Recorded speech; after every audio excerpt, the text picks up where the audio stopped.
na sa panguntahan na oh. Boss Pau, isip ka ni OFW kung saan mo pagkaibaw kung ang imong pares na ay lain. Ato nang tagaang pagtagad, ato nang tubagon. Let's go. Una ni mong buhaton boss before ka mularga, kuha kag itoy. Gamay nga ero. Itoy ba? Saan na itoy? Ang itoy? Aw, ano yung buhaton? Iglarga ni mo boss, natural lang itoy, imo na ibilin sa imong asawa.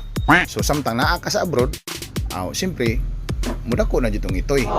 Karon inighuman sa imong kontrata, siyempre muli na ka, dako na tong itoy. Inigabot mo sa inyo ha boss, siyempre dako na to yung itoy. Natural, pagutod juga to.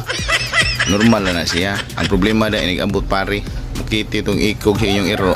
Awa na ibawa na pare, masigan na sa inyo ha. Ayaw pre.